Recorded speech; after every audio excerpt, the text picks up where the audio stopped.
guys, once again welcome back to this channel. So today we will discuss the topic lucid interval और उसके साथ साथ हम syncope, ये दोनों टॉपिक को कवर करेंगे. शॉर्ट क्वेश्चन में पूछा जाता है, इंपॉर्टेंट है. So let's see. Lucid interval is a period of time between regaining consciousness after a short period of unconsciousness resulting from an injury to the head.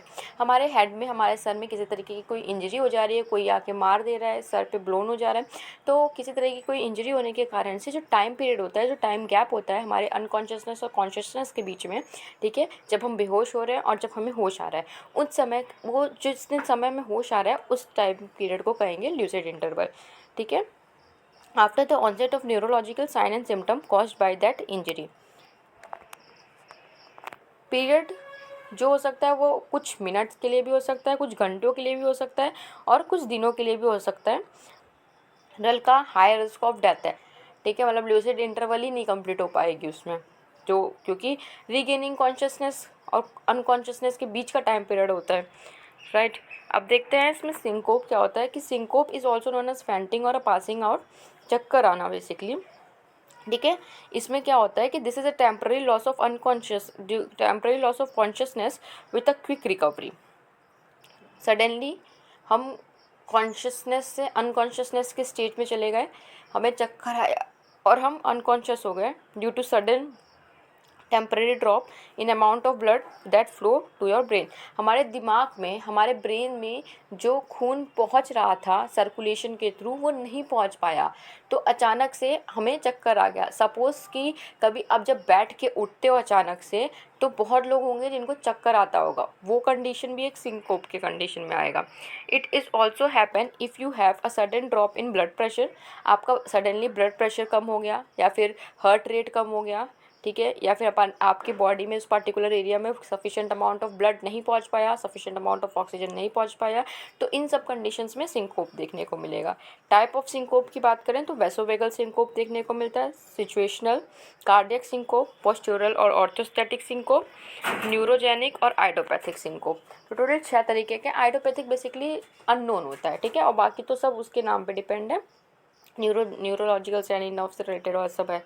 Symptoms की बात करें तो क्या क्या कंडीशंस है, आप बेसिकली खुद सोचो ना, जब आपको चक्कर आना होता है तो आपको कौन से सिम्टम्स देखने को मिलते हैं. सब कुछ एकदम ब्लैक हो जाता है, ब्लैकिंग आउट. ठीक है. आपका सर एकदम हल्का हल्का लगने लगता है. फॉलिंग फॉर नो रीज़न, किसी भी कोई रीज़न नहीं होता है, आप अचानक से गिर जाते हो.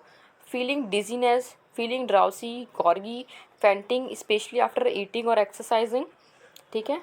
फीलिंग अनस्टेडी और weak when standing, change in vision such as seeing spots, ऐसे दाना दाना जैसा दिखता है ना, जैसे जैसे बहुत सारा कुछ अजीब सा ब्लर ब्लर विजन हो जाता है. हेडेक होता है, टनल विजन होता है. तो ये सारे सिम्टम्स है, बेसिक सिम्टम्स जो आप खुद ऑब्जर्व किए होगे जब आपको खुद चक्कर आया होगा, वो सारे सिम्टम्स को इसमें लिख देना. ट्रीटमेंट क्या है. Check to make sure they are breathing, वो सांस ले रहे हैं, पहले उस चीज़ को तो चेक करो कि वो सांस ले रहे हैं भी नहीं. Make sure they lies down और sit with their head between their knees for 10 to 15 minutes. 10 से 15 मिनट के लिए ये चीज़ को नोटिस कर, मतलब इस चीज़ को करना है कि वो जिस इंसान को चक्कर आए उसको ज़मीन पे बैठाओ, उसको बैठाओ और उसकी जो सर है उसको दोनों नीज़ के बीच में, दोनों घुटनों के बीच में रखो 10 से 15 मिनट तक, ताकि सर्कुलेशन पूरी बॉडी में हो सके अच्छे से. Often the person cold water to drink, offer दो उस पर्सन को ठंडा पानी दो पीने के लिए. ठीक है. अब बेसिकली जो हम लोगों ने बोला था कि सिंकोप और वर्टिगो में डिफरेंस क्या है, क्योंकि फेंटिंग तो दोनों के टर्म में यूज़ हो रहा है. तो देखो, सिंकोप क्या होता है. Fainting due to blood drop pressures with sudden slow down of heart beat. Heart beat जब sufficient amount of blood supply नहीं कर पा रहा है, ठीक है, उस पर्टिकुलर ऑर्गन में, उस पर्टिकुलर एरिया में, तो सिंकोप का कंडीशन देखने को मिल रहा है. और वर्टिगो क्या है. सेंसेशन ऑफ डिजीनेस और loss of balance due to looking down. Vertigo यानी चक्कर आना, मतलब कि अब किसी हाइट पे हो और बहुत सारे लोगों को हाइट से चक्कर आता है. ठीक है. इवन तो वो छत पे भी चले जाते हैं तो उनको चक्कर आता है. तो वर्टिगो उस कंडीशन में है कि उनको इनर ईयर डिसऑर्डर होता है, या तो उनको हाइट से थोड़ा सा दिक्कत होता है, हाइट पे जाएंगे तो उनको नीचे देखेंगे चक्कर आएगा. तो ये बेसिक डिफरेंस है, एक सर्कुलेशन नहीं सही से हो पा रहा है और एक इनर ईयर डिसऑर्डर या फिर हाइट की वजह से होता है. ठीक है. So we covered syncope as well as lucid interval. दोनों हमारे छोटे टॉपिक थे, इंपॉर्टेंट टॉपिक थे. अगर आपको कुछ नहीं समझ में आया तो फिर से वीडियो देखिएगा. ठीक है. और अगर आपको वीडियो अच्छी लगे तो do like, comment and share, don't forget to subscribe. Thanks for watching.